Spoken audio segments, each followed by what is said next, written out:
श्री राम ज्योतिष India YouTube channel में सभी ज्योतिष प्रेमियों का स्वागत है।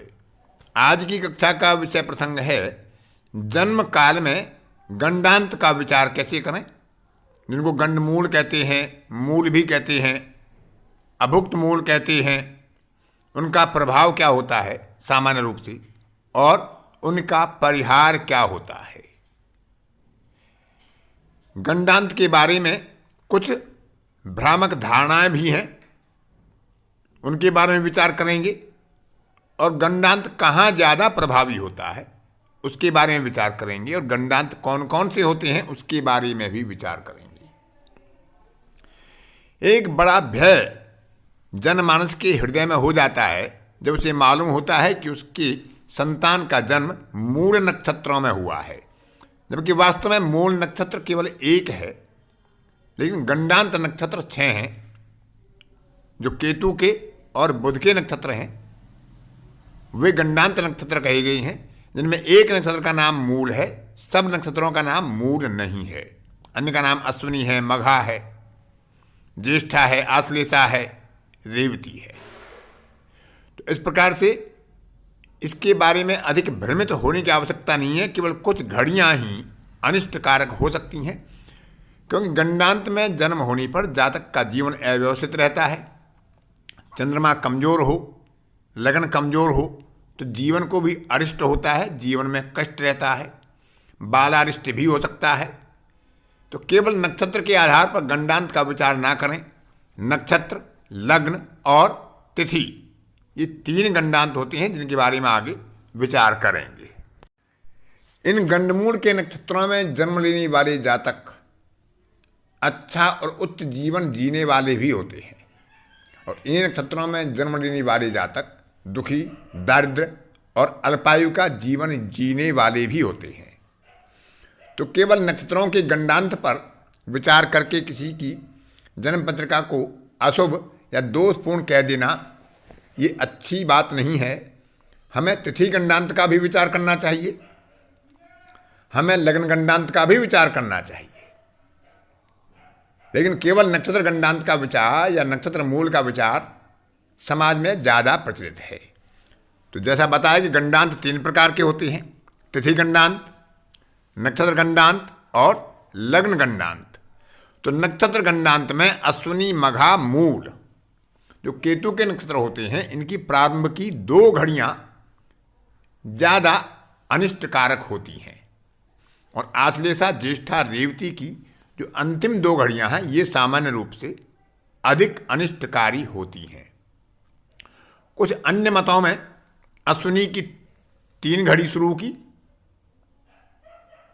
मघा की 4 घड़ी और मूल की 9 घड़ी को अनिष्टकारक माना गया है, और आश्लेषा की 11 अंतिम घड़ियां, ज्येष्ठा की 6 और रेवती की अंतिम 12 घड़ियों को गंडांत में माना गया है। लेकिन सामान्यतः 2 या 3 घटी जो होती हैं, केतु के नक्षत्रों की प्रारंभ की 2 या 3 घटी और बुध के नक्षत्रों की अंतिम 2 या 3 घटी वो ज़्यादा अनिष्टकारी होती हैं। वह भी तब जब चंद्रमा पीड़ित हो, लग्न पीड़ित हो, पाप प्रभाव में हो, पाप कर्तृ दोष में हो, तब उनका प्रभाव कहीं ज़्यादा देखने को मिलता है। इसके अतिरिक्त दूसरा जो गंडांत होता है वह तिथि गंडांत होता है। नंदा तिथि की आरंभ की और पूर्णा तिथि की अंतिम की एक घड़ी को तिथि गंडांत में गिना जाता है। नंदा तिथि होती है प्रतिपदा, षष्ठी और एकादशी। पूर्णा तिथि होती हैं पंचमी, दशमी, पूर्णिमा और अमावस्या। तो इनमें पूर्णा तिथि की अंतिम 1 घड़ी और नंदा तिथि की आरंभिक 1 घड़ी को गंडांत में गणना की जाती है। यदि इनमें किसी का जन्म होता है तो भी शांति की आवश्यकता पड़ती है। इसी प्रकार नक्षत्रों के गंडमूल में गंडांत में जन्म होता है तो अभी हम शांति कराते हैं, जो सामान्य रूप से सर्व समाज में प्रचलित है। इसके अतिरिक्त हमें लग्न गंडांत का विचार भी करना चाहिए। कर्क, वृश्चिक और मीन लगन के अंत में और मेष, सिंह और धनु लगन के आदि में आधा आधा घड़ी का जो समय होता है, क्योंकि 1 घड़ी का समय लगभग 24 मिनट होता है, तो जहाँ लगन का परिवर्तन हो रहा हो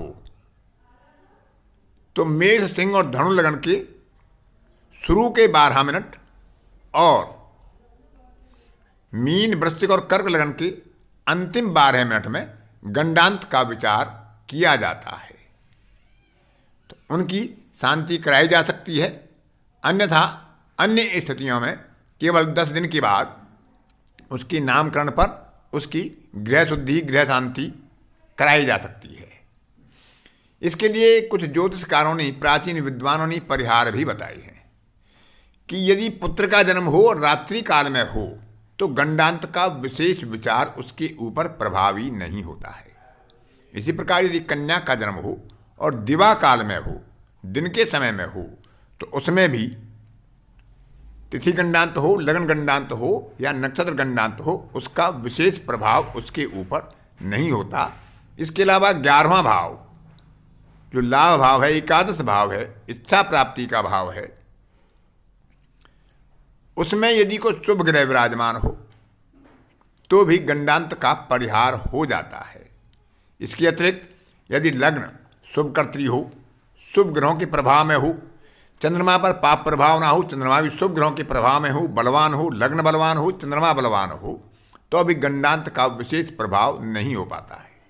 पंचांगों में और ग्रंथों में आपने देखा होगा कि मूल वृक्ष, आश्लेषा वृक्ष, इस तरह वृक्ष बनाए जाते हैं। उनमें कुछ घड़ियों के प्रभाव बताए जाते हैं कि इस घड़ी में माता के लिए अशुभ है, इतनी घड़ी पिता के लिए अशुभ है, ये भाई के लिए अशुभ है, ये बड़े भाई के लिए अशुभ है, ये स्वयं के लिए अशुभ है, ये धन के लिए अशुभ है। तो उनमें भी यदि उन रिश्तेदारों के, संबंधियों की, यानी माता के, पिता के, भाई बहनों की भावेश और कारक बलवान स्थिति में होंगे, शुभ स्थिति में होंगे, तो वह प्रभाव भी जातक पर गंडांत के कारण नहीं होता है। मान लेते हैं किसी के लिए उनके गंडांत में ये बताया गया है कि वह पिता के लिए अशुभ है, लेकिन पिता का कारक सूर्य है, नवम भाव और नवमी शुद्ध हैं, बलवान हैं, तो पिता के लिए किसी अनिष्ट की संभावना नहीं होती है। तो ग्रहों की स्थिति में हमें विचार करना चाहिए, गंडांत के वास्तविकता का विचार करना चाहिए और तभी उनकी शांति कराने का प्रयोजन हमें करना चाहिए या किसी को बताना चाहिए। तो इस प्रकार से हम गंडांत का विचार कर सकते हैं।